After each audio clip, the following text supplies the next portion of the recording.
भारत माता की जय, भारत माता की जय, भारत माता की जय, वंदे मातरम, वंदे मातरम, वंदे मातरम, वंदे मातरम, भारत माता की देश की रक्षा कौन करेगा? देश की रक्षा कौन करेगा?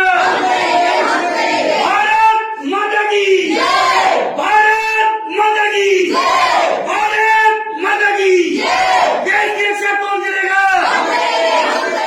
देश की रक्षा जय हिंद, जय भारत। इंडिया में सबसे प्राउड मोमेंट तब होता है जब बेटी कुछ करती है, और जब कोई बेटियों के लिए कुछ करे जनाब, उससे तो प्राउड मोमेंट मेरी नज़र में कोई नहीं है। आज मेरे साथ एक इंसान है जिन्होंने आज बेटियों के सिर्फ और सिर्फ एक ऐलान हुआ है कि यूपीएससी के माध्यम से एनडीए एग्ज़ाम लिया जाएगा। उसी मौके पर एक भव्य प्रोग्राम किया। मेरे साथ मौजूद है आतम लांबा जी, अचीवर्स एकेडमी के हेड। जनाब, उन्होंने आज बेटियों के लिए इतना कुछ किया और पता नहीं कितना कुछ कर दिया। इन्होंने खुशी इसी की है कि बेटियां पहली बार इस क्षेत्र में जाने वाली हैं, नंबर 1। नंबर 2 खुशी जनाब उन्हें इस चीज़ की है कि जब ये बेटियां ऑफिसर बनेंगी हिसार से और अचीवर्स एकेडमी से, वो दिन तो लाजवाब दिन होगा। सो कर लेते हैं इनसे बातचीत। ये हज़ारों की भीड़ जनाब, एक जगह पर 50-60 बच्चे करना मुश्किल हो जाता है। हम उस देश में रहते हैं जहाँ पर एक वॉशिंग पाउडर भी पहले इस्तेमाल करके फिर विश्वास किया जाता है। वहाँ पर कैसे अचीवर्स एकेडमी ने इतने थोड़े समय में इतना नाम कमा लिया। जनाब नमस्कार। नमस्कार विपिन जी, अचीवर्स डिफेंस एकेडमी में आपका स्वागत है। लांबा साहब, बहुत प्राउड मोमेंट था मेरे लिए भी, जैसे आप बेटियों के लिए कर रहे थे, बहुत सुंदर लगा। सो अब सवाल ये है जनाब कि एक एकेडमी में 50-60 बच्चे करने मुश्किल होते हैं, आपने तो हज़ारों की, मैं कहूँ बहुत बड़ी एक रेल चला दी है जिससे बच्चे जुड़ते जा रहे हैं और बच्चे जो है वो इंजन बन के निकलते जा रहे हैं। ये कैसे पॉसिबल है? ये पॉसिबल हो पाया है सर एकेडमी के प्रचंड परिणामों से। अगर अचीव डिफेंस एकेडमी की अगर मैं बात करूं तो 2015 से कम्प्लीटली डेडिकेशन जो एकेडमी का रहा है वो एयरफोर्स और नेवी के लिए ही रहा है, और 1100 से ज़्यादा बच्चे यहाँ से कोचिंग लेके एयरफोर्स और नेवी को ज्वाइन कर चुके हैं। हालांकि अभी 2 रिजल्ट आने बाकी है एयरफोर्स के, ठीक है। एक फेज़ 1 का रिजल्ट आना है, एक फेज़ 2 का रिजल्ट आना है। उसके बाद जो टैली एकेडमी की रहेगी वो लगभग 1500 को छुएगी, जो सिलेक्शन की टैली जो है। वही एक विश्वास जो है जो बच्चों का, उनके अभिभावकों का, ठीक है, वो देखने को यहाँ पे आपको मिला है, जो एक भीड़ के रूप में उभरा है, ठीक है। तो 50-60 नहीं सर, ये कारवां हज़ारों तक गया है, ये कारवां लाखों तक भी जाएगा, ठीक है भाई। इसी हिसाब से एकेडमी जो काम करती है बच्चे के बेसिक के ऊपर करती है कि किस प्रकार एक ग्रामीण परिवेश का बच्चा एयरफोर्स में, नेवी में और एनडीए में ऑफिसर बन के निकले। क्या बात है जनाब, ये स्कोप नया है लड़कियों के लिए, इसके बारे में कुछ पता नहीं है। सो थोड़ा बहुत इसके बारे में कुछ बताएं ताकि लड़कियां समझ पाएं है। इसमें सर ऐसा है, पहले जो यूपीएससी जो है अपना संघ लोक सेवा आयोग केवल लड़कों को मौका देता था वो, ठीक है। केवल लड़का ही national defence academy Khadakwasla +2 base पे पहुंच सकता था और वहाँ से ऑफिसर बन के निकल सकता था। इस बार संघ लोक सेवा आयोग ने पहली बार, मैं धन्यवाद करना चाहूँगा संघ लोक सेवा आयोग का और अपने न्यायालय का, माननीय न्यायालय का, जिन्होंने ये मौका लड़कियों को इस बार दिया है। पहली बार मौका दिया गया है सर कि लड़कियां भी +2 बेस पे NDA national defence academy Khadakwasla जाके ऑफिसर के रूप में एयरफोर्स में, नेवी में और आर्मी में अपनी सेवाएं दें। किसके लिए? अगर मैं एलिजिबिलिटी की बात करूं तो 10+2 एनी स्ट्रीम कैन अप्लाई। और जो एज जो है 2002 से 2005 के बीच में उनका डेट ऑफ बर्थ बच्चे का होना चाहिए, ठीक है। लगभग 2 जुलाई 2002 से लेके 1 जुलाई 2005 के बीच में जिन लड़कियों का डेट ऑफ बर्थ है और जो +2 एनी स्ट्रीम है वो एनडीए में पार्टिसिपेट कर पाएगी। इसके तहत लगभग 8 तारीख तक फॉर्म भरे जा रहे हैं सर। 8 अक्टूबर तक फॉर्म है, वो लड़कियां भर सकती है। वो भर के उनका 14 नवंबर को एग्ज़ाम होगा। एग्ज़ाम जो होगा ये 2 एग्ज़ाम रहेंगे सर। पहला जो एग्ज़ाम होगा ये मैथमेटिक्स का होगा जिसमें 120 क्वेश्चन आएंगे। मेजर सब्जेक्ट है मैथमेटिक्स, ठीक है। इसीलिए जिस बच्चे के पास मैथमेटिक्स ज़्यादा है, जिस गुड़िया के पास मैथमेटिक्स ज़्यादा है, मैथमेटिक्स सब्जेक्ट है, उसी की ज़्यादा संभावनाएं बनती है। पहला पेपर मैथमेटिक्स का होगा, दूसरा पेपर जनरल एबिलिटी टेस्ट होगा। ये दोनों क्लियर करने के बाद गुड़िया एसएसबी रहेगी। एसएसबी के बाद वो एनडीए खड़गवासला पहुंच सकती है सर। जनाब, लड़कियों के माता पिता अभी कंफ्यूज है कि पहली बार हो रहा है। देखिए, कोई भी चीज़ पहली बार होती है ना, सामने वाला देखता है कि कर ले, कोई कुछ कर ले फिर हम करेंगे। किसी ने शायद पहली बार शायद जिम जिसने चलाई थी उसने बॉडी बिल्डिंग पहली बार की तो दुनिया ने देख के करी, या मान के चले एकेडमी की बात कुछ भी बात करें, ट्यूशन से कुछ भी था, तो अभी उन पेरेंट्स को क्या कहना चाहेंगे जो देखना चाहते हैं कि इसमें कुछ होगा, क्या बेटियां कर पाएंगी, उन्हें क्या मैसेज देना चाहते हैं? सर क्यों नहीं कर पाएगी लड़कियां? आज लड़कियां लड़कों से कम थोड़ी ना हैं, ठीक है। और दूसरा बात कर लें, लड़कों से कहीं ज़्यादा संभावना एनडीए में लड़कियों की बन रही है, क्योंकि पहली बार इंट्रोड्यूस किया जा रहा है, तो कहीं ना कहीं जो सिलेक्शन प्रक्रिया होगी थोड़ी लचीली होगी लड़कियों के लिए।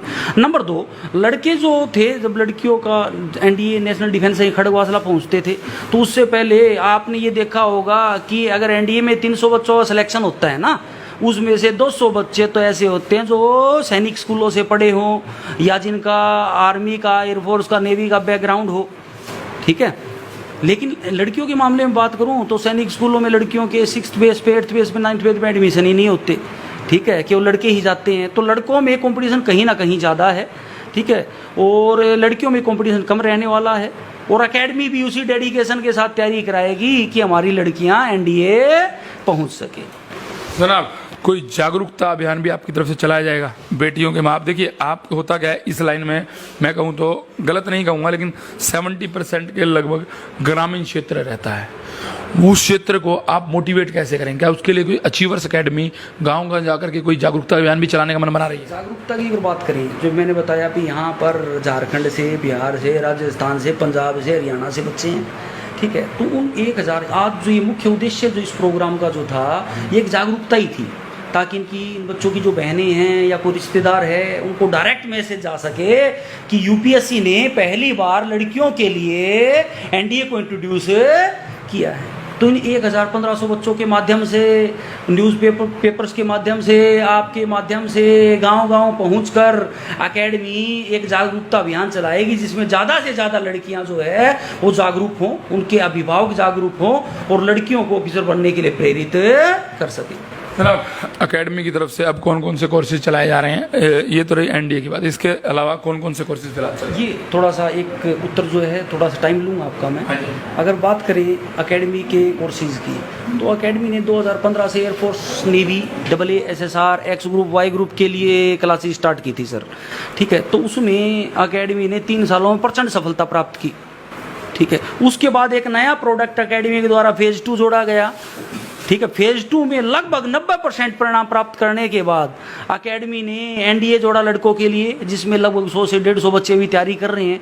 उस प्रोडक्ट की सफलता के बाद अगला जो कोर्स लिया गया लड़कियों के लिया गया, ठीक है, क्योंकि जो पिछला रिजल्ट जो है ना जी, वो हमारी प्रेरणा बनता है आगे के कोर्सेज के लिए। तो अभी जो चल रहे हैं एकेडमी बैचेज X ग्रुप के, Y ग्रुप के, जिसमें एनी स्ट्रीम बच्चा पार्टिसिपेट कर सकता है। एक्स में ओनली नॉन मेडिकल पार्टिसिपेट कर सकता है, अगर कोई ऐसा बच्चा वो कोचिंग के लिए आ सकता है। एक्स के चल रहे हैं, वाई के चल रहे हैं, नेवी AA के, नेवी SSR के फेज़ 2 के बैच चलाए जा रहे हैं, ठीक है। उनके अलावा बॉयज़ एनडीए बैच चल रहे हैं और गर्ल्स एनडीए बैच आज से ही स्टार्ट किया गया है सर। जनाब, एयरफोर्स का फेज़ 2 क्या है और इसके लिए एकेडमी ने क्या रणनीति बनाई है? एयरफोर्स फेज़ 2 की बात करें सर, नवंबर 2020 में एग्ज़ाम हुआ था, ठीक है, और उसके फेज़ 2 मार्च-अप्रैल में लिए गए थे, उनका फाइनल परिणाम विभाग किया। उसके बाद में एक एग्ज़ाम और हुआ, ठीक है, जो जुलाई 2021 में हुआ है अपना, ठीक है, उसका फेज़ 2 होना है। अब मैं फेज़ 2 के बारे में थोड़ा आपको बता दूं। फेज़ 2 जो होता है सर, इसमें 3 चीज़ें होती है, 3 सेगमेंट्स होते हैं। नंबर 1 सबसे पहला रहेगा PFT, physical fitness test. Student have to run 1.6 km with in 6.30 minutes. 7.5 में 1600 मीटर दौड़ना है। सिटअप्स रहेगा उसका 10, पुशअप्स रहेगा 10, स्क्वेट्स रहेंगे 20। ये नॉर्मल सा फिजिकल है जो क्वालिफाइंग नेचर का होता है। ये जो बच्चा क्लियर करेगा वो जाएगा साइकोलॉजिकल टेस्ट के लिए। ये तीनों चीज़ें, तीनों सेगमेंट एक ही दिन होते हैं।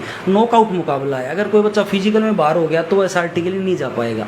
तो जिसने फिजिकल क्लियर किया वो गया सिचुएशन रिएक्शन टेस्ट के लिए या साइकोलॉजिकल टेस्ट के लिए। उसको SRT या सिचुएशन रिएक्शन टेस्ट या साइकोलॉजिकल टेस्ट भी बोल देते हैं। उसमें क्या होगा, student have to face 45 question in 30 minutes, ठीक है। उसके सामने 45 क्वेश्चन होंगे, 30 मिनट का उसका समय रहेगा। 30 मिनट में डिसीजन मेकिंग पावर देखी जाएगी सर उसकी।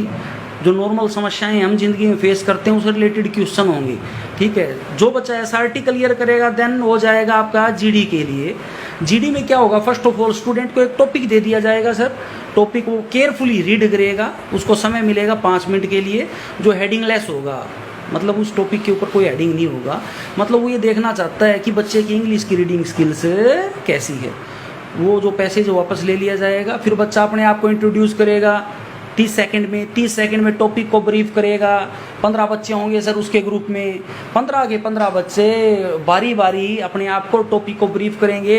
उसके बाद स्टार्ट जीडी बोला जाएगा। जीडी स्टार्ट होते ही जो ऑफिसर रहेगा वहाँ पे, वो बच्चे के आई कांटेक्ट से, सिटिंग पोस्चर से, वो किस प्रकार से इनिशिएट कर पा रहा है, कितना उसका पार्टिसिपेशन रहा है, उसका कंक्लूजन कैसा रहा है, उसके आधार पे वो बताएगा कि उसका जीडी क्लियर हुआ नहीं हुआ। जीडी क्लियर होने के बाद फेज 2 कंप्लीट हो जाता है। फिर फेज 3 होता है जो मेडिकल होता है। तो फेज 2 में 3 चीजें बताई मैंने, फिजिकल, साइकोलॉजिकल टेस्ट और ग्रुप डिस्कशन। इसके लिए नए बैचेज जो एकेडमी ने स्टार्ट कर दिए हैं, ठीक है।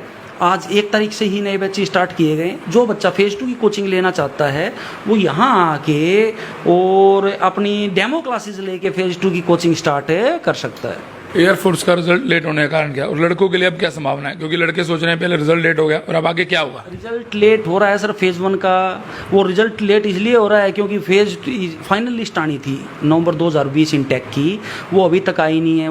First of all final list आएगी, इनरोलमेंट लिस्ट, उसके बाद फेज 1 का परिणाम आएगा, ठीक है। उसके बाद नया इनटेक जारी होगा।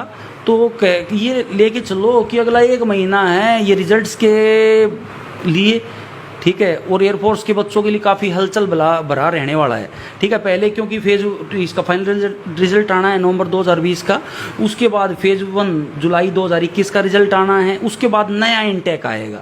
तो अभी बच्चे को अगले 1 महीने ज़्यादा जागरूक रहने की आवश्यकता है। कुछ संदेश बेटियों को और उनके माता पिता को देना चाहते हैं? संदेश तो बेटियों के अभिभावकों तक मैं एक ही चीज़ पहुंचाना चाहूँगा कि हमारी लड़कियां लड़कों से कम नहीं हैं। ये जो नीचे लड़कियां बैठी है, मैंने एक जीत का जज्बा, ठीक है, जो लड़कों में भी देखने को नहीं मिलता, इन बच्चों की आंखों में मैंने देखा है। तो लड़कियों ज़्यादा से ज़्यादा मौका दें। अपनी लड़कियां लड़कों से कम है नहीं हैं, ये आगे जाके लड़कों की बजाय ज़्यादा नाम रोशन हमारा कर सकती है।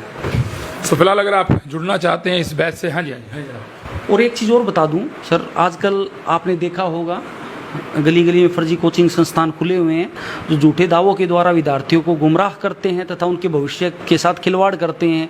इसलिए मैं पेरेंट्स को, अभिभावकों को, मेरे जो छोटे भाई है, बंधु है, कोचिंग लेने वाले हैं, उनको बताना चाहता हूँ भी कोई भी कोचिंग सेंटर ज्वाइन करने से पहले यह जांच जरूर कर ले कि उसके द्वारा जो रिजल्ट दिया जा रहा है वो प्रमाणिक है या नहीं। ये बड़ा सवाल है जनाब, आप नोट कर लें। फर्जी कोचिंग सेंटर और झूठे दावों के सहारे चलने वाले कोचिंग सेंटर का भंडाफोड़ जो इन्होंने किया है, वो आगे भी इस तरह की वीडियो लाते रहेंगे। सो वीडियो को पूरा देखें, लाइक करें, कमेंट्स करें और जुड़े रहें विभिन्न भारत ब्रेक न्यूज़ की लाइव।